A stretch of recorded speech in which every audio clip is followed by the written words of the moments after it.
T17 maps are the hardest mainline content that GGG has ever introduced into the game. And while this won't be a discussion about them, just know that I think they are quite massively overtuned. Be that as it may, I wanted to find a way to comfortably farm the hardest version of T17s possible and to do so on a wand build. The goal was to find a setup that was extremely tanky that could also make good use of Headhunter buffs to give us a speedy map clearing build that had enough damage to finish off bosses in a respectable amount of time. And what I've landed on is a Kinetic Bolt of Fragmentation Deadeye using the Mageblood Machination shield, and yes, I do think it's probably pronounced like that. I think that this shield's name is based off of an Aztec god named Xolotl, who was the god of fire and lightning. However, we are using this shield in combination with Defiance of Destiny. This combination allows us to both completely ignore cold and lightning damage, letting us focus on taking as little fire, chaos, and physical damage as possible, while being mostly immune to any smaller hits. Now, Kinetic Bolt of Fragmentation did get pretty heavily nerfed, but it is still the best single target wand ability that can also function as a clear skill, so it's the obvious choice. Now, this video is set up to give you a basic explanation and examples of gameplay for each version of the build, starting with a lower end Elemental Hit of the Spectrum version, moving into a mid-level Headhunter Kinetic Bolt version, and then finally landing at either a high-end Headhunter or high-end Mageblood version that can be used to comfortably farm the hardest version of T17s available. The Mageblood version can also function as an Uber Bosser. I'll also be giving you some basic map strategies that I use to farm the currency for this build at the different levels of gear. Now, if you're new to the channel, make sure that you subscribe, and without further ado, let's get into it. Now, if you are genuinely starting at 0 on your journey to be a hero, like you're just league starting now and you are starting on the beach with no currency, I don't exactly recommend that with a wanding build. However, the way that you would level this anyways is going to be with any Lightning Arrow Deadeye League starter. I suggest that you go follow Crouching Tuna's or Havoc's version of this to get yourself up to like a respectable level and amount of currency, a couple of divines or so, and then start working on the gear for the first version of the build that we've got here, which is going to be an Elemental Hit of the Spectrum Deadeye. Elemental Hit of the Spectrum gives us a large amount of base elemental damage, which we scale extremely well with Piscator's Vigil. This is a super cheap wand. It should be like a couple of chaos at most, and this gives us a very solid base of damage to work with. We are also going to be using Thunder Fists here. You don't need them to be corrupted, but the main reason to use them here is the level 30 added lightning damage, as this gives us more of a base of damage to work off of, which once again scales extremely well with Piscator's Vigil. Beyond that, we are scaling our damage pretty heavily with Yoke of Suffering. The price of this has gone way down in recent time. You can get a lot of damage here because we are scaling alt ailments. We do use Seekers of Suffering. This causes us to be able to have Ignite, Chill, Freeze, and Shock convert into Scorch, Brittle, and Sapped. On top of that, we are using Summon Skitterbots to get Chill and Shock back, which means that we're going to have 5 elemental ailments at any time, which increases the damage that enemies take by 8% times 5, as well as Elemental Hit of the Spectrum doing 15% more damage per elemental ailment on the enemy. This is the basis of our damage. Now, when it comes to defenses, we're using pretty typical Deadeye right side of the tree defenses. We have a 100% chance to suppress spells, a bunch of evasion. We are using Cloak of Flame, which is giving us a little bit higher Fizz max hit, and beyond that, it's all of the normal things. This is going to look very similar to any kind of Lightning Arrow or Elemental Hit of the Spectrum Deadeye that you would play as a bow. It's going to be very similar, just with a few different pieces of gear. So feel free to start as one of those Lightning Arrow builds and then transition into this as you get a little bit more gear. Now, there's one notable mechanic that this build uses that might be a little bit strange, and that is that we are using Warlord's Mark and we are spell slinging the Warlord's Mark. So what this allows us to do is it allows us to apply Warlord's Mark to white and blue enemies, which are very easy to stun. What this ends up with, which you'll see in the map that we'll run here in a moment, is that you are able to maintain a very high amount of rage, which makes it very easy to keep Berserk up almost all the time. Beyond that, when it comes to skills, we really don't have that many to press. We've got our main ability, which is Elemental Hit of the Spectrum. We have Sigil of Power, which you can drop for difficult rare enemies or bosses. We do spend quite a bit of mana, so this can level up quite well, especially when you're leeching. Beyond that, the rest of our abilities are automatically cast with Automation and Call to Arms, and then we have Shield Charge as well as Frostblink as our movement skills. That's all of the abilities that this build has to use. Now, the Atlas strategy that I used to farm up the gear for the later versions of the character with this exact character is going to be an 8 mod farm. We're mainly farming Crimson Temples and selling off the bulk of 8 mod maps. Now, this Atlas strategy is linked in the notes of the POB for this version of the build, so if you want this tree, you can go and find it there. However, the idea behind this strategy is that we're going to be farming these 8 mod Crimson Temples. Now, the price of these has slowly gone down over time, and there are less people who are going for these, but they are still worth a decent amount of money over on TFT. Now, if you don't want to sell things in bulk in TFT, you can make one very small change to this strategy, where instead of using the 8 mod corrupted scarab that you've got here, simply put in another cartography scarab and farm tier 17 maps. This is a strong box strategy, which means that you're going to get a bunch of currency, a bunch of divination cards, and just a whole bunch of good things in general. So use the cartography scarab of corruption to farm your own 8 mod corrupted maps that you can run, and then just swap it out to another cartography scarab and farm tier 17s, which will sell very quickly. So I do want to note that this isn't the most tanky build that's out there. The later versions of this build are significantly tankier than this, but I did want to demonstrate that it is still possible to do some pretty dangerous mods on this build. This is going to be a negative max res as well as reduced effective non-curse auras from skills, and it's got like reduced effective block and some other stuff on there, right? We're going to be running this map, and I'll show you basically what this strategy is about. We do run ambush. I run Searing Exarch altars. You could run Eater of Worlds altars if you wanted to. Chaos is actually worth quite a bit, which is pretty good with Searing Exarch, but we'll go ahead and open up the map. These don't matter too much. I'll move some of the dangerous stuff down towards the bottom, and we will go ahead. So you'll see that we have negative 20 max res, and we have 100% reduced effect of non-curse auras from your skills. So what that means is that these auras aren't going to do anything. So I'm just going to go ahead and turn all of them off that we don't need. So this will give us a little bit more mana, which will make it easier to load up Sigil of Power. So this is going to be a very dangerous map. However, we should still be able to handle it. We probably just won't be able to face tank things like those, right? Now, this build does use an inspired learning, which means that as long as you are running some kind of map strategy that has, say, a lot of rares in it, meaning things like Legion, things like strong boxes, anything that's got a lot of buffs that you can steal, you will have quite a bit of an easier time compared to something that maybe doesn't have a lot of rares that you can steal buffs from.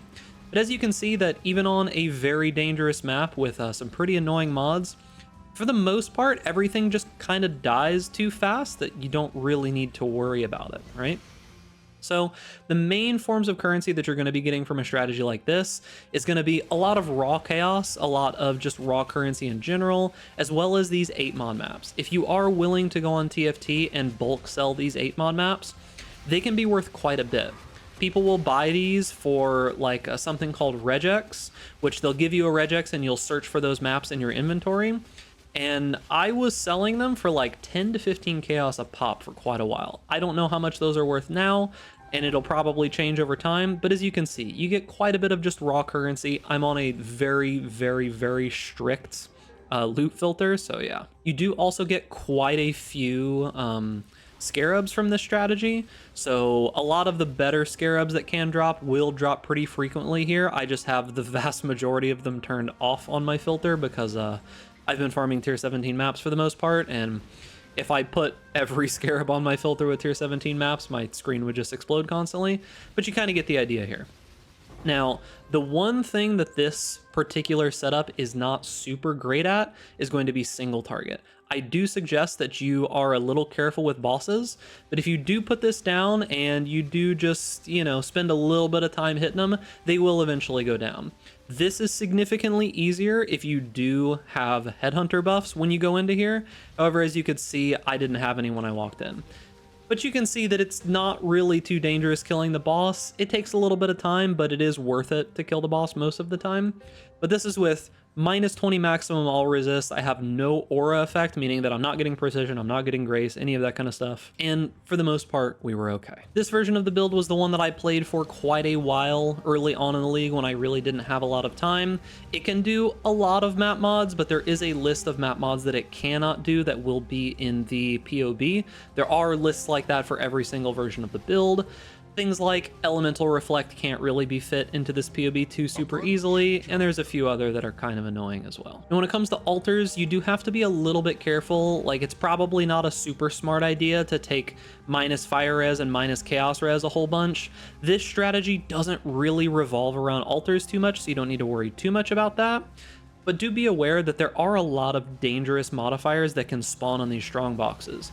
You might have noticed that I ran away from that Ice Nova. Typically, you don't need to run away from the Ice Novas. However, this map does have 20 minus maximum all resist. If you try to tank an Ice Nova from one of these with that massive minus resist, you probably will die. Now, with the God Powers that I do take, you are immune to Burning Ground, so for the most part, you can take pretty much any of these that you like. Just try to be careful, especially on like minus max res maps, to not take things like meteors or things that could easily get you killed. But that's pretty much it for this version of the build. So the next build that you'll transition to is going to be this mid-tier Headhunter version of the build. This has transitioned into what is essentially the finalized version of the build, missing maybe one or two very expensive pieces. So the idea here is that we have transitioned into a physical wand-based build. There is a full section in the notes talking about making a graveyard craft wand. It is more straightforward than you think. There is a full explanation and link to a layout of how to make your graveyard for this wand. Alternatively, you can try to buy one that is at least somewhat similar to this, but be warned that the graveyard's going to be significantly cheaper. But the reason that we're going a physical based wand is because of the way that Headhunter works. Headhunter is absurdly cheap this league, like 10 or 11 divine, I think is what it currently is. But one of the main modifiers that enemies have is going to be gain physical as some percentage of elemental damage. Because we are a base physical build, that means that all of our base damage, we're getting gained modifiers constantly with Headhunter. This is the reason you go Fizz. Now, we do want to make sure that we are mainly converting all of our damage into elemental, so we do that through our gloves as well as through passives on the tree that give us a bunch of physical damage converted into elemental damage, and that is going to be our main source of damage. We also have changed over into Kinetic Bolt of Fragmentation. The way that this ability works is that we are once again scaling Sniper's Mark effectiveness, which we are once again slinging with Spellslinger, cause enemies that have the mark on them to split a whole bunch of projectiles off, and when they return to that enemy, they do a lot of damage. Now, I do want to make note of the difference between this middle level PoB and the high-end PoB mainly has to do with returning projectile support versus Nemus. Nemus, this item right here, is a 100% more damage swing. It goes from having a 60% less damage modifier on returning projectiles to being able to have an additional gem linked in your gear. Now, this item is very strong, but it is also very expensive. 130 divine currently, even with the price of divine kind of like bottoming out. It is an absurdly strong item. That is the main difference between this version and the high-end version that does insane amounts of damage. Now, beyond that, we are using Mageblood's Machination as well as the Defiance of Destiny setup. Defiance of Destiny essentially is removing our need for an avoidance mechanic. This makes it so that small hits actually just heal us most of the time. It is relatively important that you get a good roll on this. The better the roll, the more tanky you will be to small hits. Nothing else on this item matters except maybe the life and the fire resistance. The cold and the lightning resist don't matter at all. Mageblood's Machination makes it so that we do not need any lightning or cold resist, meaning we can ignore these stats completely. We don't take any cold or lightning damage. However, do be aware that damage conversion on your character cannot happen multiple times when it is being taken.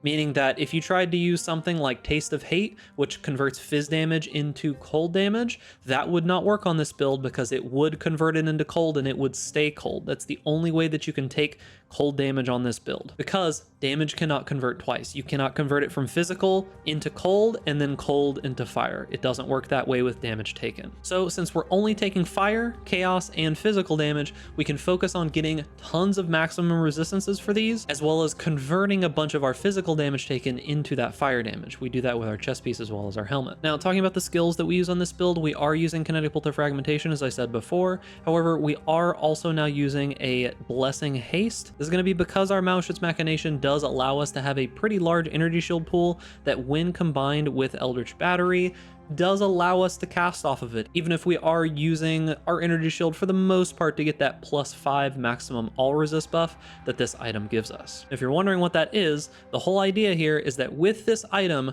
when you do fill your energy shield pool, which cannot be regened and cannot be recharged, you have to like leech it or use a flask or something like that. When it does reach full energy shield, it does give you 5 to maximum all resistances, which is going to put us quite up there on resistances. With our Flagellant's Ruby Flask, as well as the +5%, we're going to be at 89% fire resist, and then we'll be at 85% chaos resist. But this does, once again, allow us to use haste. Now, beyond that, we still do use shield charge and Frostblink for movement. We do have Berserk here, however, you are going to need to manually use it. I suggest using this to finish off bosses or to kill very difficult enemies. We do generate rage slowly throughout the map with our glove implicit, but you're not going to be able to use that rage super frequently. You're only really going to be able to use it occasionally. Other than that, we do have Vol Arctic Armor. You can use this to survive slams and very big damaging abilities, but do keep in mind this freezes you and it makes it so that you cannot take any actions until you've been hit 3 times. So like degens and stuff will still kill you very quickly with this ability going, so keep that in mind. Now, when it comes to content that you can run with this build, you can pretty much do any tier 16 based farming strategy that you want. It can handle pretty much all of them. And if you are relatively skilled, you can do some basic tier 17s.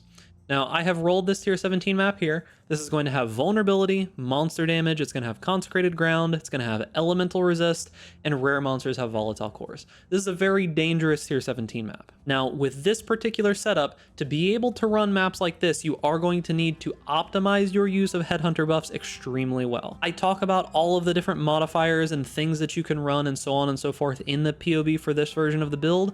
Make sure that you read the notes in there. All of the information about these builds when it comes to specifics is in those notes. And if you have further questions that isn't answered in the notes or anything else, you can always go to my Discord that's linked down below. There will be a dedicated channel for this build, as there was for the same one last league. So make sure that you talk or ask questions about that there. You are much more likely to get an answer for your question in that channel than in like the comments of this video. As for the Atlas strategy, this is going to be a pretty standard back to basics strategy. There's a link to this strategy in the POB for this version of the build, but it's going to be running back to basics, which makes these maps absurdly difficult. And this is essentially a scarab farming strategy is the idea behind this. So we'll go ahead and pop this in, and we will, of course, it's back to basics, so we can't run any influence and we can run just the normal version of the map.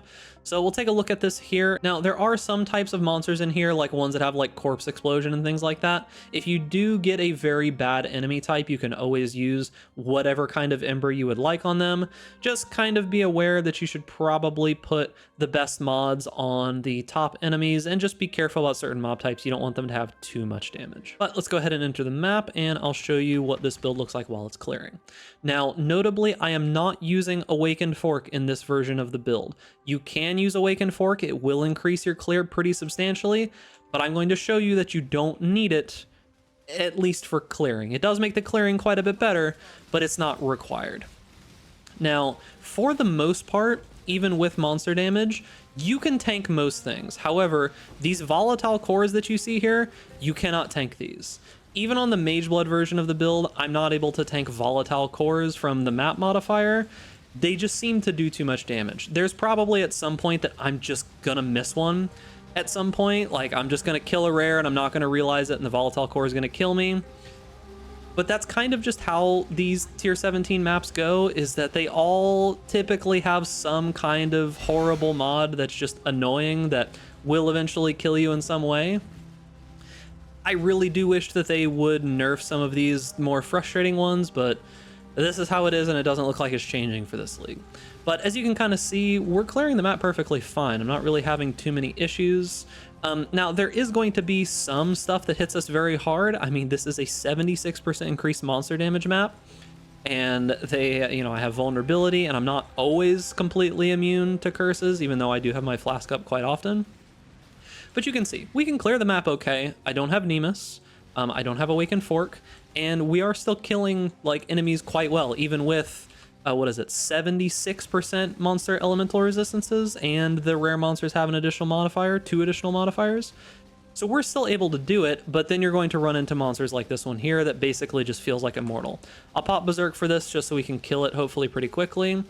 If for some reason you do run into a completely immune monster, you can swap out your second Spellslinger for something like Frostbomb, and that'll make it significantly easier to finish off those like immortal healing monsters. Like if there's Consecrated Ground and they don't want to move, or the enemy just simply heals far too much, or you just don't do enough damage.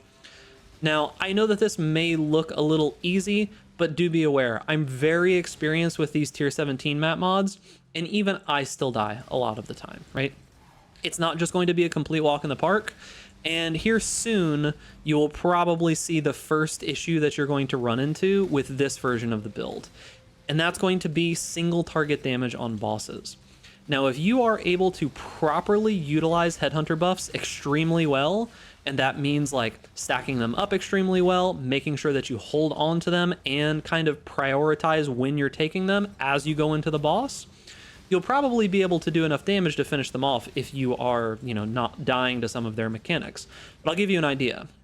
We'll go in here and I'll start killing the boss, and I'll just try to do my best to do damage, but she's on Consecrated Ground right now. So as you can see, I'm literally not doing any damage because she's healing back from Consecrated Ground. So might have not been the greatest idea on this version of the build to take Consecrated Ground. But the best that I can do is just kind of show you that the build can survive here. But this is exactly what I'm talking about, right? Is that there's just so many modifiers in tier 17 maps that can just make it completely impossible. But as you can see, even with a bunch of monster damage, I can survive most things. Oh, and she's actually not on Consecrated Ground, so we can kill her. There we go. So we'll be able to spawn Bedette. And hopefully not die here. The most dangerous thing on the Licia fight is those spinning blades. Honestly, I think those are more dangerous than anything else here. Thankfully, they're not standing on any bad ground right now, so we're able to kill them. Now, my Headhunter buffs have pretty much completely run out at this point, and she's standing on bad stuff. Okay. We might have a chance here. I've got a little bit of rage. Let's see if we can get her killed before she moves. Nope, she moved into Consecrated Ground. You can see my annoyance when it comes to a lot of these tier 17 maps, right? There's just so many situations and so many different modifiers that can essentially just make a boss impossible to kill. Hopefully she won't move into somewhere bad. Oh, that did end up actually one-shotting me. You get the idea.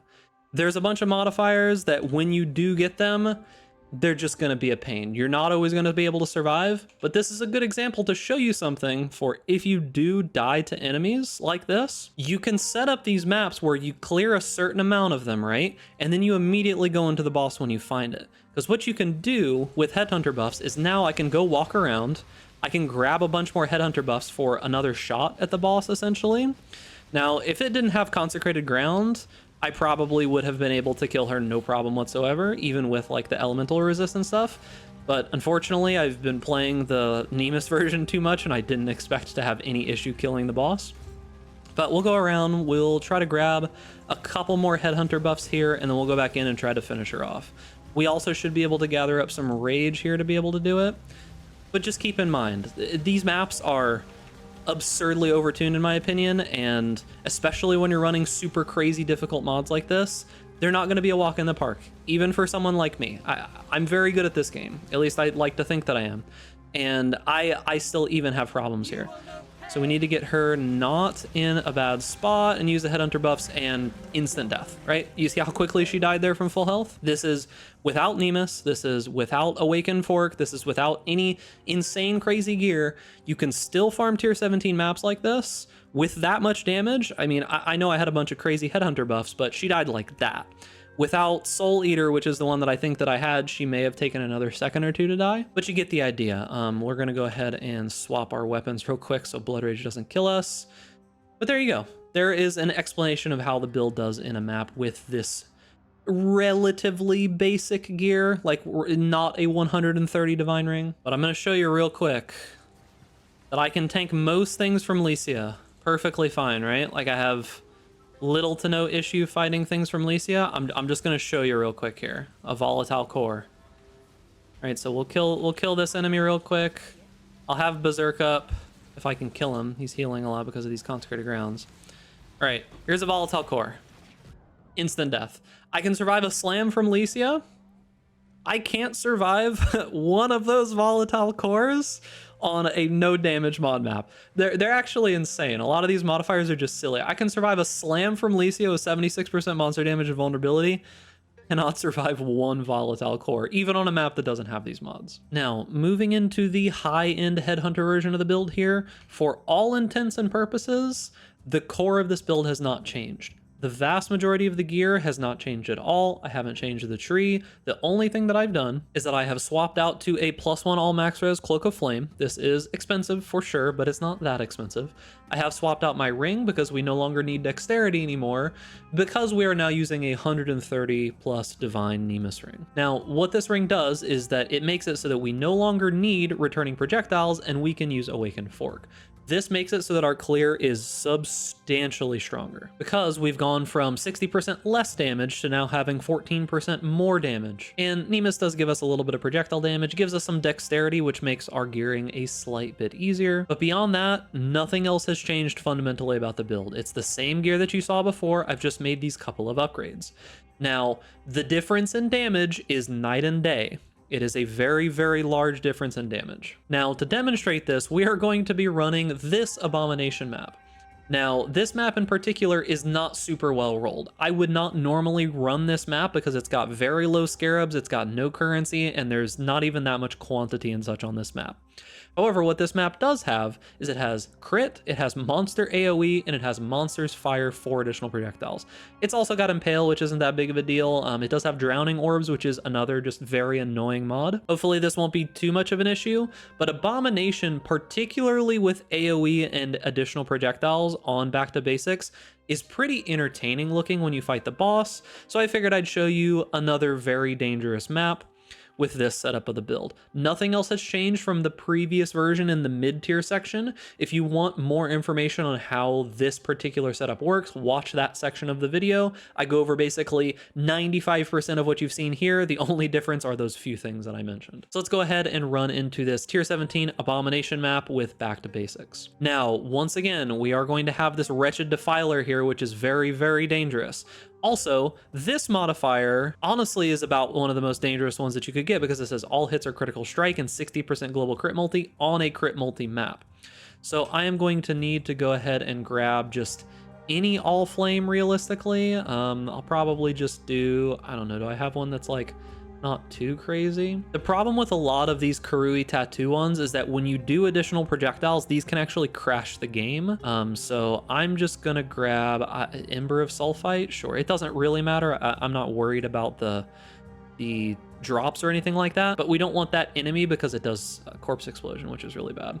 We'll move this back down here. Possessed or touched by tormented spirits, that's gonna probably be pretty dangerous. But beyond that, let's go ahead and jump in. So, one very important thing about these crit maps is that you have to make sure that you have this upgraded version of Soul of Solaris. For the most part, as long as you are consistently being hit, this makes you immune to critical strikes besides that very first critical strike.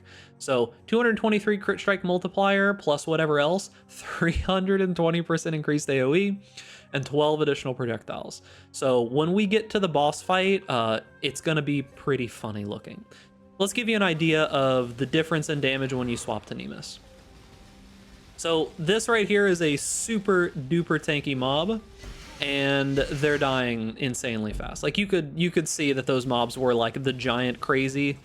Okay, where it's already starting. So the difference in damage is pretty massive, and the difference in the amount of projectiles is pretty massive. But look at okay. But yeah, as you can see, with this modifier on, with Nemesis on, our damage is just unreal. Like, Awakened Fork is making the clear just substantially better. As we scale more and more of these Headhunter buffs, stuff just starts dying instantly. We don't need to really worry about very much. Even these things that are like unbelievably tanky, this is just... I'm not even sure if the bitrate is going to work here, if I'm going to be honest with you, even in 1440p or whatever. But, as you can see, the amount of projectiles is pretty insane. It's lagging my game. I use a 2 PC setup to be able to record all of this, so there's no encoder lag going on here. Nice. I'll go ahead and pick that up, I guess. There's no encoder lag going on here. This is all just the game itself lagging. This is from that AoE and additional projectiles. Now, there is a pretty good chance that I still die on this boss just because of how I've set this up. You'll see that in a moment, and it has to do with the Shavron boss here. I think there's drowning orbs there that I got to be careful about. Yeah, once again, just another mechanic that's very fun and enjoyable in tier 17 maps, which is drowning orbs. All right, let's see here. Let's see if we can find this boss and clear through the map a little bit. All right, so I actually don't have a lot of Headhunter buffs here. Normally, the way that I would go about this is I would go grab more Headhunter buffs before fighting this boss, but let's just go in here anyways. So we're gonna look for Shavron first and kill her. Now, the reason I want to kill her first is because of, not the drowning orbs, is because of the mod that she uses. Like, you see these projectiles going out, right? Those aren't the dangerous ones. The dangerous ones are going to be these projectiles that she starts shooting out. So these right here explode on the walls, and when you give them AoE, they actually just hit you pretty much no matter where you are. You can see I'm taking like an absurd amount of hits right now. However, because they're all mostly small hits, it's actually not that big of a deal. Now, defensive-wise, the build has not really fundamentally changed from the mid-tier version of it. But I think I died to the drowning orbs there, unfortunately, because I wasn't paying attention. But you can see, like, the amount of damage has gone up substantially, right? But the defenses are mostly the same, and I was able to survive that for the most part. But yeah, you can see we handled that quite well. The amount, oh no. Okay, so one note, the first hit in a crit map is always going to be insanely dangerous, and the worst possible mob the worst possible mob to run into with that very first crit hit is that goat. Like, okay, so here, if we get hit by something else, like if we just randomly get crit by something else and then I run to this goat, you probably won't kill me. Yeah, okay, you see there, right? But yeah, the problem with these crit maps is that we get hit constantly, right? We don't avoid basically any damage. So with that Solaris buff, it essentially makes it so that we don't actually take any extra damage from crits, nullifying that damage mod, right? But if the first hit is a big one like that, it's extremely dangerous. But as you can see, we're doing crazy damage. The map gets cleared extremely fast. There's basically no issues, even on this like super crazy map with all these projectiles and everything. The defenses are mostly unchanged. The damage is just like oh Jesus. The damage is just like quadrupled because of Nemus. And yeah, I think you get the point. And now finally, we're moving into the serious moneybags POB, which is going to be Mageblood. Now, if you're just worried about tier 17 farming, I genuinely don't think this POB is worth it. But if you want a more well-rounded character that can do more things, is more consistently safe, and can do more consistent damage, this is probably the POB that is the best for that. Now, there are some pretty serious upgrades when it comes to cost here. Mainly, it's going to be, you've got a Mageblood equipped. That's a pretty big cost. We have a Progenesis equipped. That's another pretty big cost. Beyond that, though, realistically, not a ton has changed. There is one piece of gear that could be absurdly expensive and basically unobtainable, which is going to be this Megalomaniac that I'm using. This gives you Spiteful Presence as well as Born of Chaos. You do not need Born of Chaos. It is very good. It's very nice. You do not need this. You could get a small cluster jewel that just has Spiteful Presence in it. That's what I use in my POB. You could also spend a little bit of money and get an Unnatural Instinct or a, Storm Shroud with Corrupting Blood, and then just get another small cluster jewel and get Born of Chaos on the other side if you wanted to. But this node is not necessary. It just gives you a little bit more defenses, which feels pretty nice. Other than that, we've dropped a couple of points on the tree because we no longer need that spell suppression since, you know, Mageblood. Let's talk a little bit about how this build is going to play in comparison to the other version. Now, I do have another map here. It's got monster damage on it. It's got 2 sets of curses because with the Mageblood version, we are permanently immune to curses due to this modifier here. 58% reduced effect of curses with essentially 94% increased effect means over 100% reduce effective curses. So we didn't need to worry about that. It's another modifier that we can just completely ignore. We have some dangerous modifiers in here. In rare and unique monsters, remove 10% of life, mana, and energy shield when they hit, and 75% of maximum life is extra maximum energy shield gained. You will see right away that the damage is less. So let's go ahead and jump in so you can see what I'm talking about here. Same exact setup, same exact map, same exact everything. Pack size. These charred beasts are once again dangerous, so I'm going to go ahead and overwrite them. It doesn't really matter what build you're playing, Corpse Explosion is still extremely dangerous. So we'll go ahead and overwrite those. As for the rest of this, I don't really care too much. Pack size is nice, but it is what it is. So while the base amount of damage that this build does is higher, the potential for clear is lower. Because those Headhunter buffs are so effective with something like, you know, a fizz-based attack build, it does mean that our damage is going to scale insanely high when we start sacking those buffs. However, the damage is still okay, but you can kind of already see that these danger mods, you see my health is kind of going a little bit crazy sometimes, because every single time that a monster hits me, I'm losing the 30% of my life, 29% of my life, right? And they gain 222% of maximum life as energy shield, 65% monster damage. So you can see. Okay, I just got hit by a bunch of corpse explosions. Super, super dangerous map. And I probably will die in this map. I would not be surprised, right? This is a very, very dangerous map. One of the more dangerous ones you could even run. Like 30% of your life being removed, monster damage, all that kind of good stuff. Very, very extremely dangerous. But we're surviving.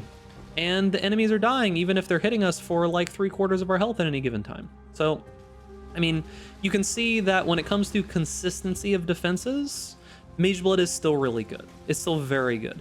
You're going to be consistently a lot more safe. On Headhunter, there's a pretty big potential that I would have already died at least once here. Like when I took that really big set of hits before, there is potential that I would have died there. Progenesis is probably keeping me alive a lot of the time. If you keep an eye on my health bar, if I have Progenesis up and you see basically my whole health bar starting to get the Progenesis like recoup effect on it, then you know that I'm taking a lot of damage, and with Headhunter, I would have died. Like, you can see the little effect there on the bar whenever I take a bunch of damage. So that's the idea. Let's go ahead and try to find the boss here. Oh, of course. All right, we found it. And I'll show you a little bit what I'm talking about. The damage is not going to be as high, and there is quite a big chance that this boss is just straight up going to kill me, because these are some very dangerous modifiers, and the boss is going to be super tanky. I'm going to do this boss the way that I think that you should do this boss, which is, I think you should kill Malagaro first, and then Doedry. Ooh, that was some spooky damage there, for sure. Oh, just gotta believe. Just gotta believe. Okay, Doedry's down. And now we do Shavron. The reason I do it in that order is because on this map, where there is like a bunch of, you lose 30% of your health every single time you get hit, Shavron can hit you a lot of times at once, which is very, very dangerous. But I think I'm okay now. I just have to be very careful about that ability. So yeah, as you can see, this suddenly got extremely dangerous, and let's see if we can even survive here. This is very dangerous, and I think that most attacks that they use can kill me, specifically that slam. But let's see what we can do here. I'm not really doing almost any damage here. So here's the struggle that you'll run into, right? Is that, like, when it comes to these bosses, maybe I can actually do some damage now that the energy shield is gone. There's certain modifiers that even with crazy amounts of gear, you're still gonna kind of struggle. All right, we got it. I just had to dodge a little bit. There's certain modifiers in these maps that are just absolutely insane, right? Like the 30% of life, mana, and energy shield being removed on hit and 65% monster damage. I mean, that's just pretty rough, if I'm going to be honest with you. No amount of gear is realistically going to save you there, if I'm going to be honest. All right, so next thing to show off is going to be some Uber bosses. Now, we'll go ahead and do Shaper here. I actually have to take my Scarabs out. We'll go ahead and do Shaper here. These are just the ones that I have full stacks of, so we'll do the Shaper, and I'll show you a little bit about how Uber bossing feels on this character. I mean, tier 17s are so significantly more dangerous than essentially any other content in the game, that Ubers for the most part are gonna feel pretty simple. So I'm gonna go ahead and cut to the boss. Okay, so we're at the boss now. Now, if I was really going to set up an Uber bosser with this character, I probably wouldn't use Progenesis. I'd most likely use what is it? The Ruby Flask that Shaper drops. I'd probably use that instead. Can I survive this? No, I can't survive this. I've never done Shaper before, so I was actually curious if I could survive that slam, but it looks like I can't. Either way, let's go ahead and fight him here. So it looks like we can't actually survive the slam without Vault Arctic Armor. These abilities should probably barely damage us, right? Can I get hit by one? Yeah, it actually almost didn't do damage to us. Okay. Okay, so I can survive it with Vault Arctic Armor. Okay, good. Can I survive these? Okay, I can't survive the Shaper beam too well, but I can kind of just stand in the Shaper balls. Yeah, those basically just don't even hurt me at all. But I can't survive the slam without Vault Arctic Armor. I can survive the Shaper beam while I am hitting him, however, though. I was just kind of curious onto what modifiers I could actually survive through. It looks like these... Okay, they don't heal me. I thought they healed me for a second. But it looks like for the most part I can survive basically everything, but just like standing in the beam and getting hit by the slam. Those look like the only things that I can't survive. Yeah, I do think that if you did have Dying Sun, it would probably be a lot more, you know, a lot better damage-wise. I wonder if I could survive a slam with Progenesis. If I was at full health and he slammed me, could I survive it with Progenesis? Because I didn't use Progenesis. Let's actually see. Oh, I can survive it with Progenesis. Okay, so there you go. With a Progenesis up, you can actually survive the Shaper Slam. Okay, so cool. So as you can see, it builds super tanky, does pretty solid damage. So the next thing I'll show is a Cortex. Once again, this is just what I have. I have no idea what the Cortex is going to roll. Reduce damage from critical strikes, 80% monster elemental resist. Oh, great. So I'm actually going to do 0 damage, but I mean, I guess that's fine. It is what it is. But as you could see from the Shaper fight, it's pretty tanky. It does okay when it comes to clear. Like the Headhunter version is obviously going to be better to clear. I think these mobs in this map might be tankier than even some T17 maps, just because the modifiers are increased anyways, and it just has like monsters take 70% less damage, which is pretty massive to be honest. But let's go ahead and see how Cortex goes. All right, so I'm fully prepared to do actual 0 damage here. 74% reduced damage from crits, 80% monster elemental resistance, and 70% less damage. So let's see how this goes.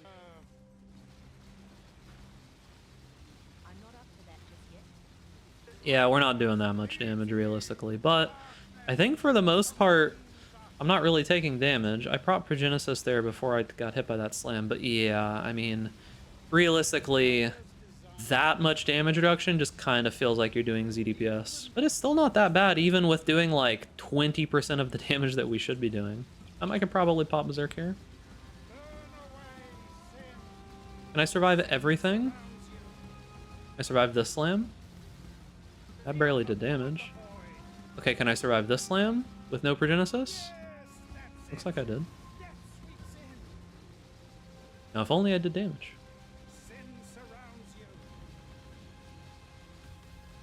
Yeah, so with no damage mods on Cortex, seems like we're basically completely immortal. But these are some pretty crazy defensive mods, honestly. All right, so we'll go ahead and jump to the Synthete Nightmare here. This is the final boss here. See if we can do some damage with Berserk. And I mean, that honestly wasn't too bad. Oh hey, I survived the slam. I just got really super slowed. Can I survive this slam?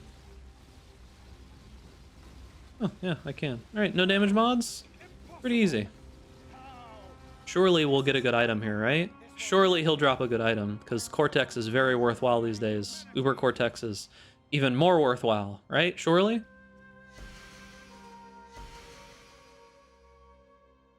Ah, cool. I killed an Uber boss, and no items showed up on my loot filter.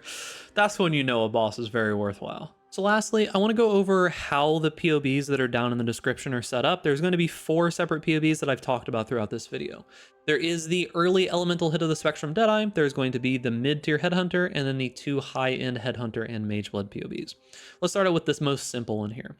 Now, these are going to be in-game PoBs. If you are looking for like a very early leveling PoB, if you're like starting from the beach, like I said earlier in the video, go look up someone called Crouching Tuna or someone called Havoc and follow their Lightning Arrow Deadeye PoB, and then transition into this PoB once you have the gear for it. The gear should be relatively similar to how most people are building like projectile-based Deadeyes at the moment, so you can reuse a lot of the same gear. However, I've got the full tree here that you should be using on the character. We have the full set of skills that you should be using, the full item set that I suggest that you use for your character, and then the biggest thing is going to be these notes. These notes have quite a bit of information in them. Now, one thing to keep in mind is that the notes are different between the different versions of the PoB. So if you're looking to upgrade to, say, the mid-tier Headhunter PoB, make sure that you check out what's in there so that you know what you're supposed to be doing. In these PoBs, it'll have an introduction kind of telling you which PoB you're in and what it's about. In the FAQs, I've updated these pretty extensively to have quite a bit more information than they used to. This is essentially the guide itself. This video has mainly just been me kind of showing you how the build functions so you can have some frame of reference for what you're getting into. But this guide, this written guide, is really going to have almost all the information that you could want. It's going to have anything from like what the build's good at, some links to the different farming strategies and stuff that you can do, or other places that you can find them, what it's good for, what it's bad for, how expensive it ends up being, how the build actually survives, how we use our abilities, how it deals damage, any weird interactions, the map mods that you can or cannot do, or map mods that you should be maybe a little bit worried about. It's got an explanation of the abilities and the ascendancy, all of the gear that you use. If there is some piece of gear that does need to be crafted, it will give crafting notes in here. That's mainly going to be in the higher versions of the PoB. It talks about flasks, jewels, it talks about which tattoos, how many of them you should be using, and then in this first PoB there is going to be a section for item progression, meaning it'll show you what items to buy in what order so that you can move on to the second version of the PoB, which is going to be this mid-tier Headhunter PoB. You'll notice that the notes are relatively similar, but they have been changed for the Headhunter version. It's going to be a lot more information in here talking about like crafting the graveyard crafted wand, how to do every step of that, basically on whichever base that you get. All the information about the updated gear, jewels, tattoos, all that kind of good stuff.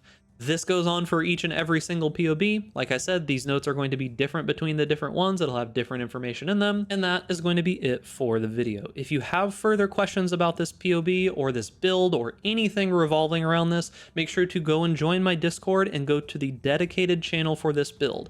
There will be probably at least a couple of people in there that will be able to help you, and if you are unable to get help, sparingly please, you are allowed to ping me in that particular channel only. So I know it's a little bit late in the league, but I was very busy with IRL stuff going on in the first couple of weeks, unfortunately.